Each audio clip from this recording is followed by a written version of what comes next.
राजनीति के जादूगर कहे जाने वाले पूर्व मुख्यमंत्री अशोक गहलोत के ग्रह नक्षत्र लगता है इन दिनों ठीक नहीं चल रहे हैं। पिछले साल हुए विधानसभा चुनाव के दौरान पूर्व कांग्रेस नेता रहे राजेंद्र गोड़ा ने लाल डायरी को लेकर राजस्थान की राजनीति में भूचाल ला दिया था। तब इस लाल डायरी के जिन ने जहां गहलोत की सरकार को रिपीट होने में मुश्किलें खड़ी कर दी थी और सत्ता हाथ से निकल गई थी, वहीं लोकसभा चुनाव के दौरान पूर्व में उनकी ओएसडी रहे लोकेश शर्मा ने गहलोत की नींद खराब कर दी है।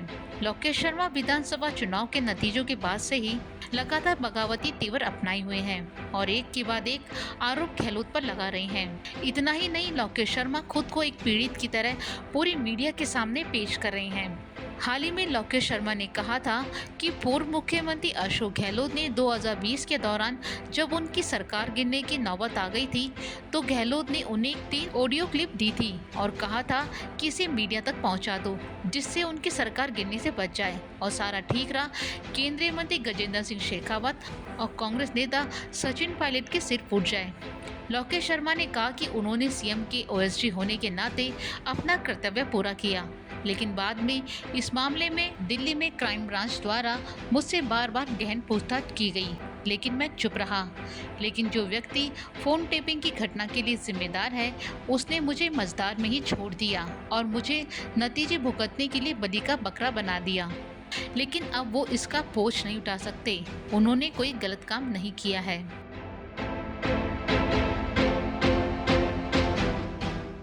वहीं लोकेश शर्मा के इस पूरे तमाशे को भाजपा सरकार ने भुनाना शुरू कर दिया है। भाजपा नेता राजेंद्र राठौड़ से लेकर मुख्यमंत्री भजनलाल शर्मा तक इसी कोशिश में जुट गए हैं कि कैसे भी अशोक गहलोत को कटघरे में खड़ा किया जाए। जानकारी के मुताबिक भजनलाल शर्मा सरकार गहलोत सरकार के कार्यकाल में हुए फोन टेपिंग प्रकरण की जांच करवाने की तैयारी कर रही है और ये जानकारी मांगी गई है कि गहलोत सरकार में किसके निर्देशन पर फोन टेप हुए थे।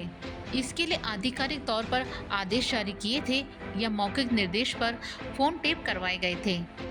अशोक गहलोत साहब के ओएसडी ने जिस तरह की बातें कही हैं और उन्होंने जो खुलासा किया है वो मैं ज़्यादा नहीं कहना चाहता। वो आपके सामने है कि हम कितना राजनीति में कैसा करते हैं, ये सभी आपके सामने है। मैं आपको बताना चाहता हूँ, जनता जवाब देना चाहेगी भ्रष्टाचार का, जनता जवाब देना चाहेगी युवाओं के साथ पेपर लीक करके किया कुठाराघात का, जनता चाहेगी तुष्टीकरण का जवाब देना। मैं आपसे कह सकता हूं कि राजस्थान की जनता तैयार बैठी है इन सारी बातों का जवाब देने। वहीं दूसरी तरफ गहलोत ने फोन टेपिंग के आरोपों को खारिज करते हुए कहा कि हमारे वक्त में किसी विधायक या सांसद का फोन टेप नहीं करवाया गया था। फोन टेपिंग कोई मुद्दा नहीं है, जो कहा गया मैं उसका जवाब देना नहीं चाहता हूं। उन्होंने कहा कि राजस्थान में चाहे किसी भी पार्टी की सरकार हो, फोन टेप नहीं होते हैं।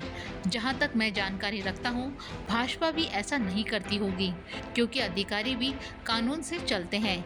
कभी कानून यह नहीं कहता है कि उनके फोन टेप करवाए जाएं। कोई मुद्दा नहीं भाई, आप समझने की कोशिश करो जी। मैं जवाब देना नहीं चाहता हूँ, इतने में कहना चाहता हूँ राजस्थान में चाहे किसी पार्टी सरकार हो, कभी भी एमएलए के एमपी के टेलीफोन टैप नहीं होते। बस एक लाइन समझ जाइए। राजस्थान में जहाँ तक मैं जानकारी रखता हूँ,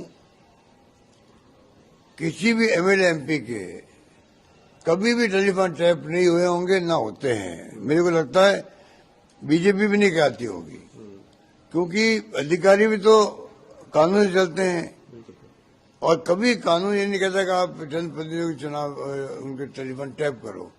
हमारे वक्त में किसी भी एमएलए का एमपी का फोन टैप नहीं हुआ है। हमारे जो मैं कुछ नहीं कमेंट करना, जिसने कहा है मैं कोई कमेंट नहीं करना चाहता हूँ, ठीक है ना।